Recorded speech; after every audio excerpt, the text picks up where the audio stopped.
In front of you we have three fabulous examples of three American art pottery companies from the late 19th and early 20th century.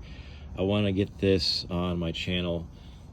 This is an overview. This might help folks that are newer to the hobby of American art pottery, antique art pottery, and vintage art pottery.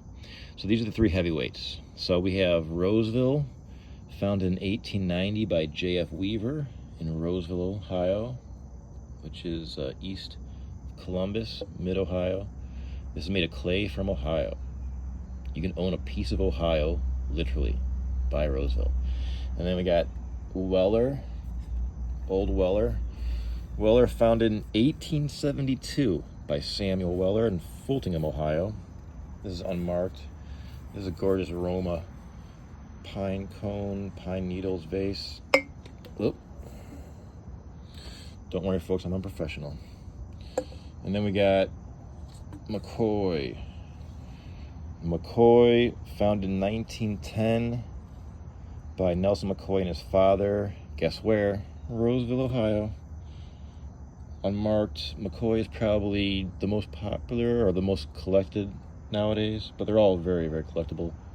My favorite is this one, the Roseville. I think Roseville can even rival some Rookwood pieces on a good day. Speaking of Rookwood, just for good measure, this is Rookwood, a slightly higher end from these pieces. Just to get this in front of the camera, Rookwood was founded in 1880 by Maria Longworth Nichols in Cincinnati, Ohio. She was one of the first female business people of a major corporation, and she did it right. This is an example. So that's Rookwood, higher end. And then we have Van Briggle, which is, you can see that some similarities in this matte glaze. Van Briggle, founded in 1901 by artists Van Briggle and Anne Gregory Van Briggle. It's in Colorado Springs, but guess where it started, folks? Ohio, Cincinnati, Ohio. There's association with Rookwood.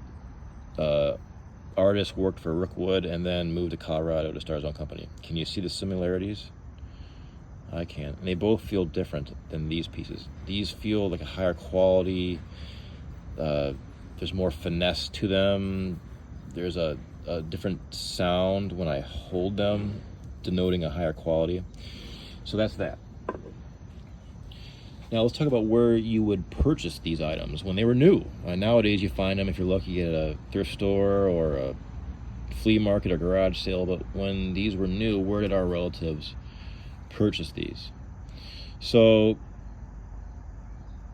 Roseville may have been the higher end of these three. They were all competitors, and these are known as the big three. Roseville you could buy from mail order catalogs. They're also specialty shops.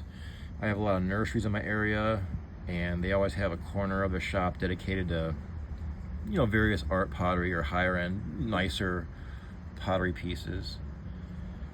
Department stores and probably drug stores would have featured Roseville. This is like 1940s, I believe.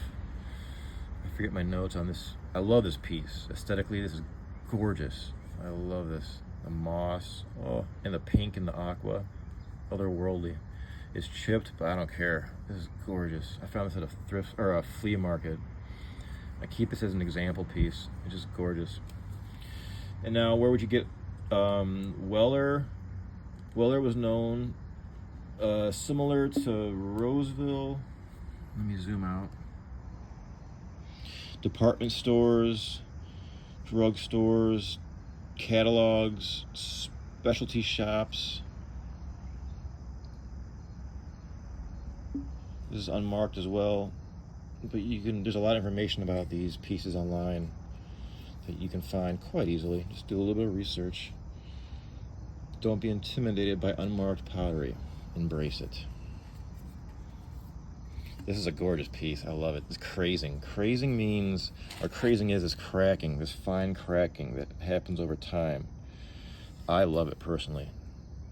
I love it. A lot of contemporary antiqued pieces mimic this, but this is the real deal. I love it. And then McCoy was probably the lowest end one of these three. These can be found at 5 and dimes. They had a lot of cookie jars that could have been found at grocery stores, department stores, places like that. This is really thick and chunky, unmarked base. Very popular with collectors nowadays. I love that matte, this matte finish, semi-glazed matte, super beautiful. So those are the three, big three. And then with our special guest, Van Briggle, which started in Ohio, and Rookwood, which won awards in Paris in the late 19th century, which put American art pottery on the map. That was a bigger deal back then than it is now. This stool is kind of bumpy, so it's precarious to put